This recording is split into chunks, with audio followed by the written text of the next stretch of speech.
at times it does have a bitter taste, you know, like the Lord told Ezekiel, swallow this whole. You got to take the whole scroll, man. And at first, oh yeah, man, we knew who we found out who we are. Everybody jumping up and down. You want to tell the world? Then they got hard, man. But nevertheless, we're gonna continue to do what we were commanded to do. That's not a suggestion from the Most High, man, for us to come out here and do what we do. We come out here and do it because we commanded to do it, man. And if we don't do it, well, death is waiting on us. That blood's gonna be on our hands, and we don't want your blood on our hands, man. So that's just one of the reasons why we doing what we doing. But we've been saying for years what's happening, what's gonna happen, and now it's all falling into place according to the prophecies in the scriptures, man. Not our words, but words we agree with, you know. So, but yeah, y'all got it, bro. I just wanted to bring that out from go back to the beginning to say that. Well, that's it. What drives that though? Fear of the Most High. Hell yeah. No one was coming though. No one was coming. That's why it says through the terror of the Lord we persuade men. No one was actually coming here, man. You know, because with us getting a great kingdom, it got to be, as Apostle Paul said, tribulation through that. So this gospel going out is an opportunity for our people to escape. Right. That was what Paul said in 2 Timothy. In chapter 4, he said what? I fought the good fight. He didn't say I hung out and I just chilled out waiting, you know. He had to fight a fight. If you can't understand that, something's wrong with you, man. If he had to fight a fight, if the other disciples who became apostles that were put to death had to fight the fight, if Yahushua had to be crucified, what makes you think we're not going to have to fight? You know, hey, in this time, man, all this stuff is happening right now in real time. As we stand out here prophesying, Esau is in some back rooms right now plotting his next move, man. And the Most High is just sitting back working him, like I've said, like a chess piece, man. Everybody's doing what they're supposed to be doing, you know. But yeah, that was, you know. You had somebody? Second Thessalonians chapter 2 and verse 3. So again, what we're saying is that before Yahushua can actually come back, it's some things that gotta happen. Now we just mentioned one that said of falling away. You can scratch that one off the list. Brothers went into that, right? Really began in 70 AD, and we was completely away from our power right here in Babylon the Great. You know, but according to prophecy, for example, Baruch 2, it says, in the land of our captivities, we was gonna remember ourselves. So we fell away, it happened. Scratch that off the list. What else, huh? Let no man deceive you by any means, that there shall not come, that day shall not come, except there come a falling away first, and that man of sin be revealed. And so what else gotta happen? And that man of sin be revealed. Right. That's another thing that have to take place according to prophecy before Yahushua come back. The man of sin gotta be revealed, man. And that can a brother get Revelation 12 and 17? We can start at 12, Revelation 12 and 17, but we can start at 12 and jump to 17. Bible Kashah. That's why Esau really want to come after the prophets, because the prophets are again bringing out this truth on them. You know his plans and a lot of stuff that brother Shalom.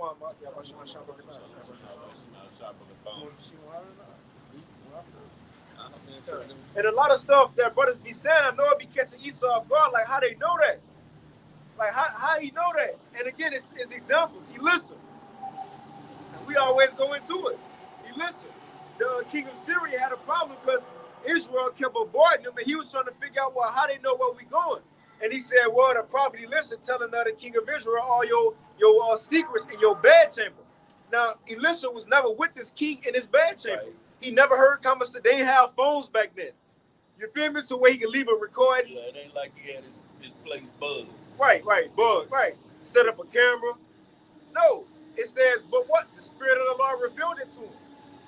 So a lot of times, that's why, not a lot of times, but that's why I said in the scripture that once we stood on our feet, great fear fell upon these elites. Why though? It ain't that just we coming back to knowing we Israelites, and that's what we talking about. Because at the same time we coming back in that great awakening, is the same time he getting exposed, man.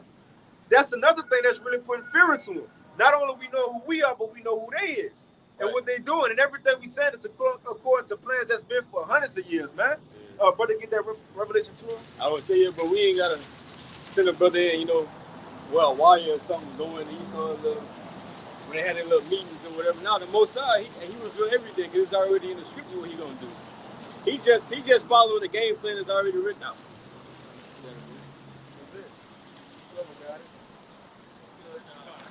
Revelation 12 and 17. Well, you can start at 12. Revelation 12 and 12. Therefore rejoice, ye heavens, and ye that dwell in them. Woe to the inhabitants of the earth and of the sea, for the devil is come down unto you, having great wrath, because he knoweth that he hath but a short time. It said, woe to the inhabitants of the earth, man. Because the devil, Esau, Edom, coming down, knowing he got a short time. He coming down with great wrath. But the point is, as we've been saying, he knows his time short. Right? His plan, according to prophecy, it says that in his his secret councils, his tabernacles, that his light go be dim. And what it also says is the Most High is going to take wisdom from Esau, from Teman. So his plans ain't going according to how they was written on paper. You know, how they was written on paper. You know, they got to switch shit up. You know, some ain't go how they wanted to go on the earth. You know? Yeah, it's like, hey, bro, it's like you playing your day off and shit ain't kind of hectic, right? You start getting like, you start rushing shit. And you stop thinking shit through, like, you know, taking considerate thought on how you gonna do your next action, this and that. That's why brothers always say you start getting technical, but we can see what he's doing. All right? You gotta not go. It makes me think about Job and saying his plan and instructions. They just moving according to what the Lord. That's why it's looking sloppy, because according to the prophecy, you will be revealed and you will be looking crazy. You see, everybody will be pointing to you, the nations, us, the neighbors. But you see, this is a real quick precept. Job 5 and 12. It says he disappointed the devices of the crafty, so that their hands cannot perform their enterprise. He taketh the wise in their own craftiness, and the counsel of the forward is carried headlong. And also, like the brother said, the Most High got him in a trick bag. They think they asked him, bro, in order for you to even set up a space force to consider in your mind, I'm going to fight against the son of God coming back, and I know he's coming on UFOs. For you to even consider that, the Most High got to have your mind. Look, Pharaoh, that devil was hard. That Hamite was hardened. The Lord has hardened Esau because he's giving them the weapons and shit. Like, who can bring me down? I got these niggas in captivity. They worship and praise me, but the Lord has torqued everything to where who shall bring me down to the ground? Hey, he was the whole UFO thing. It was a secrecy thing. You would have said to somebody like, nah, it ain't real. What you talking about? And them, they had to come out and actually say, yeah, they out there. He gonna stop maybe. Now it's declassified. Now they want to. Then they only give us the grainy footage though. You know the shit that was recorded on the razor phone. They get that to you. You know Esau got better shit out there. But again, seeing we at the end, it says that he's gonna come down with great wrath on the whole world. Now in him doing this, who was his main target though? Those who got this truth. That's who his real problem is, because these other people, he can just kill them off. Or he can, get them to believe in his witchcraft or whatever. But he knows with the elect, you can't just kill them because the Lord gonna make a move. And you can't just put no witchcraft in their mind. So, but him, when he come down to earth, this is his main target. You got it, out. Yep, Revelations 12 and 13. Steve, jump to 17. 17, it says, and the dragon was wroth with the woman and went to make war with the remnant of her seed, which keep the commandments of the Most High power and have the testimony of Yahweh Shah Mashiach. Right, the dragon, Esau Edom, came to make war with the remnant of the woman's seed, Israel. That's the elect. It says those who keep the commandments of the Most High, and they got the testimony of Yahweh Shah, that's true. See, so that's who Esau really wants. Those who got the testimony against him. Think about it. A fugitive. If you out on the run, or you on bond, your trial coming up, and it's people out there who seen what you did, especially like mob bosses and shit. Before that trial didn't come, they gonna try to kill off the witness. Or go to the witness and try to, bribe him. Like, look, man, I'll give you, some under the table to bribe off the witness. Well, Esau, now he can't bribe the elect. We're gonna follow Yahweh Shah, so his main thing, since we can't bribe the witness, we gotta go kill him now. And that's what we wanna do, y'all, brother. That's what we wanna do right now, man. Like basically what you were saying, the Lord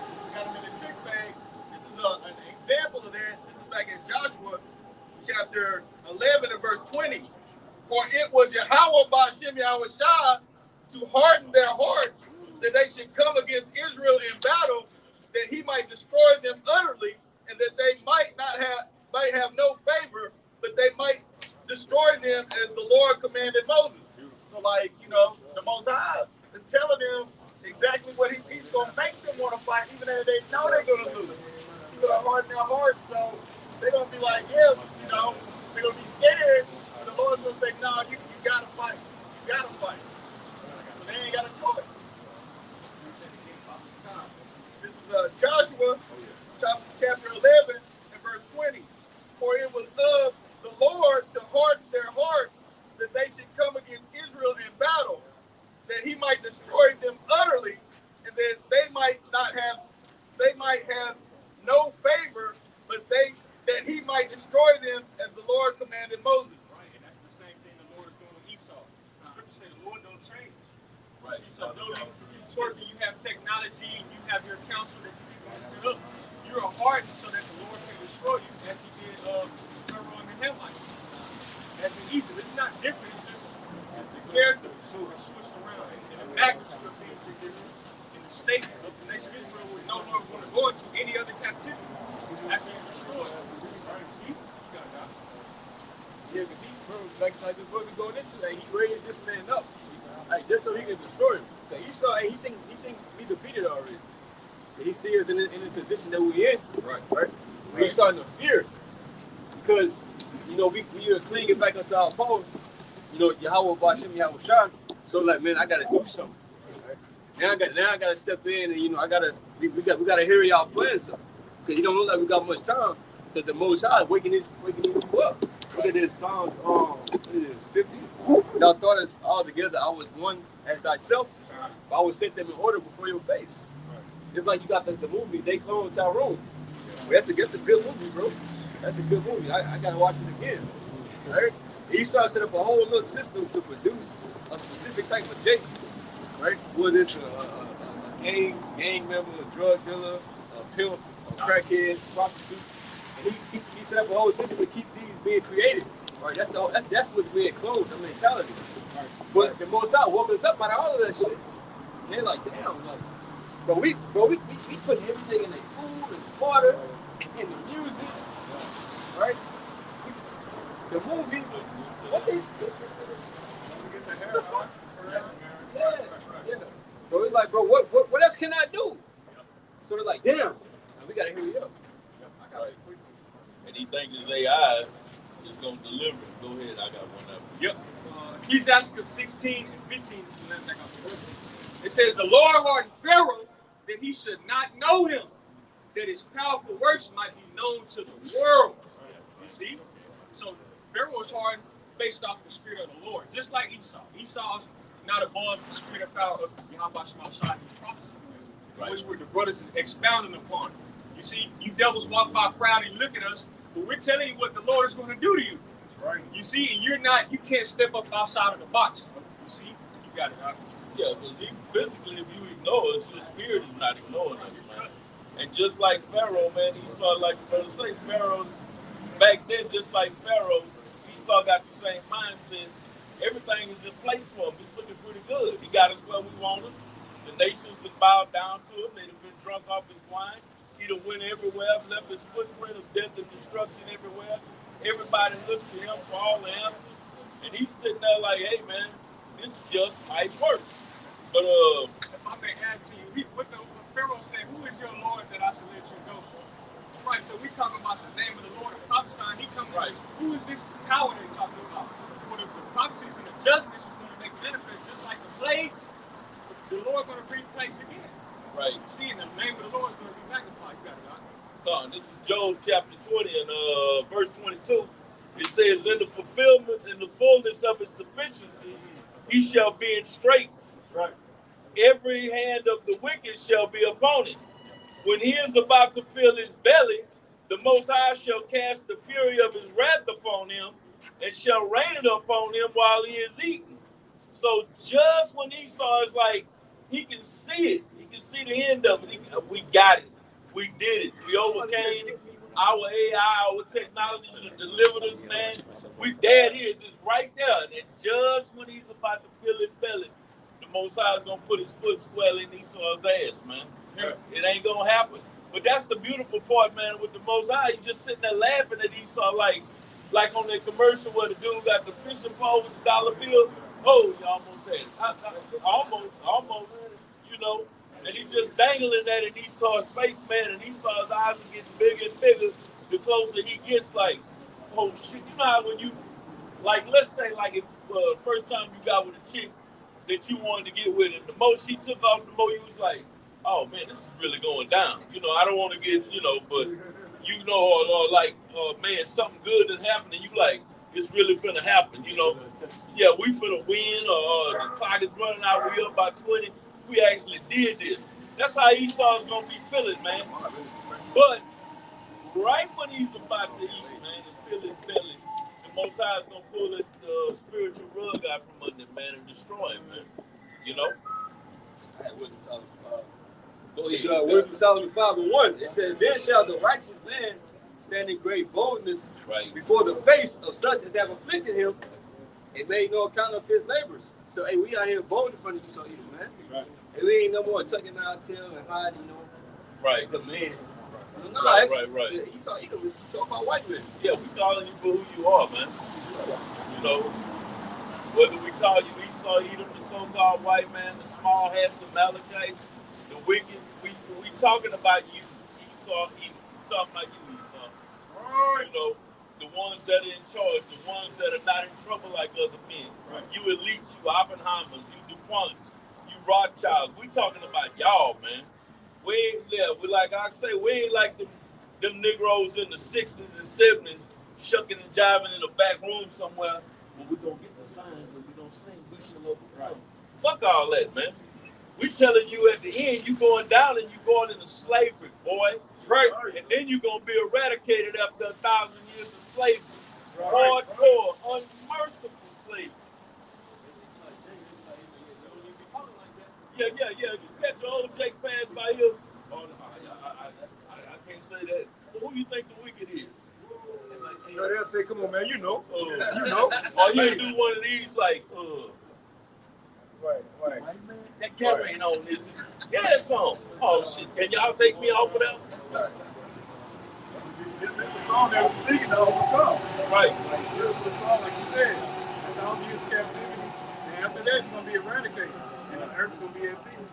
I was about to bring up an example with, it's like with Samson and the Philistines, because he was fucking with the Philistines, whatever, they came looking for Samson, and Israel basically like, hey, bro, you tripping, don't you know that? Rulers over us. Like, man, no, man, you need to go out there with them, bro, and we don't want no parts of that.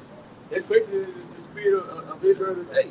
Right. They wandered after the beast. They're like, hey, because they wanted the beast, and you saw they look at him as a god. Right. They're like, hey, no, y'all tripping. Whatever y'all talking about, y'all need to shut that down. You know, hey, we here, you know, for the long run, we up on the hill, and right. They don't see us back. Which shows you a product of what? Your father, the devil. Right. You know? So you believe in inside of a system that's only going, you know, at the end of the day, your demise, your downfall, and everything, right? And we, what they would consider as agitators and everything, we're disturbing the natural flow of things by telling you, you're shining light that, man, you're not just a nigga, a Negro, or a black man. We're telling you, like they turn the world upside down. Exactly. All right, and so we're bringing out the light and the truth to inform the individuals about who they really are, man. And they don't like that because they say, man, you gonna make our masters mad at us at the end of the day, man. Our masters, they gonna come up with more draconian type laws and measures to have us in captivity. They can hold on us out here, man. But man, this truth right here is what's gonna free you and deliver you out of this kingdom. And like the brother's going into, it's what's gonna put Esau back in the fucking chains, man, back into his rightful position out here, man. On the box. Right. I got a second. One more verse. It says, Wisdom Solomon 5:2, it says, when they see it, they shall be troubled with terrible fear, and shall be amazed at the strangeness of his salvation, so far beyond all that they look for. So when they see us out here, because Esau, they be trying to enjoy their little kingdom for whatever is working. They ride by, they see us out here, then they roll the window down, they hear us teaching the Bible, right? They see us in order, we ain't out here fighting, we ain't out here rolling dice and nothing like that. Right. They're like, damn, what's going on? even the elites, they see us, because they be watching. Right? When they see us, tell them, hey, you gonna fucking fall. Right. We telling him his plans, and we saying, look, we know you gonna do this, but you're not gonna be able to accomplish it. Right. The Lord's about to return. They're like, exactly. Like, how the hell do they know? Right. Like the elders would say, it's like the elders always saying, we bring out the word, we lift up our voice, and we destroying your day, your week, your month, and Lord willing, the rest of the days of your life until you go into captivity. Right. See, Esau, the elite, they know what time it is. They know why when they see us out here, that's why they're in fear. Because they know what's happening. They know what's coming next. This is Revelation 14 and 12. It says, here is the patience of the saints. Here are they that keep the commandments of the Most High and the faith of Yahushua.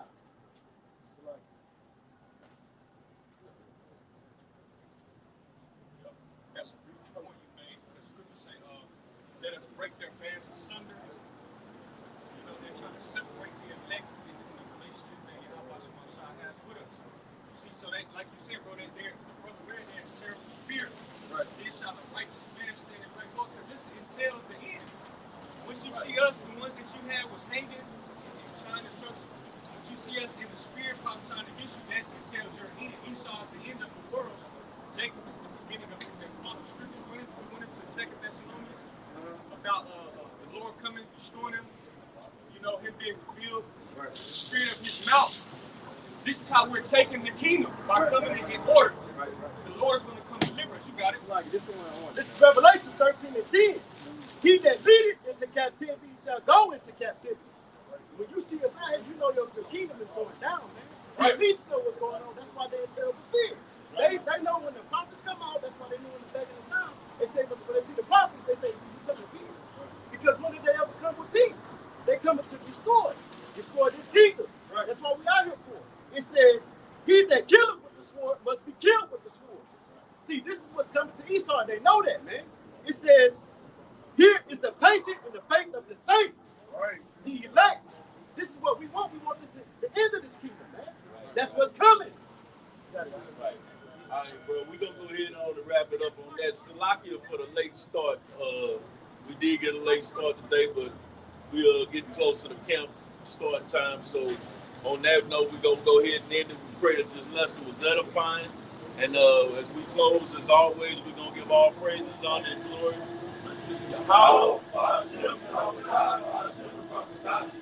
Double honor still the apostles of Great Millstone, the brothers of GMS that's pushing this word throughout the four corners of the round earth. Until next time, Abarat Nasai, Shalom. Shalom.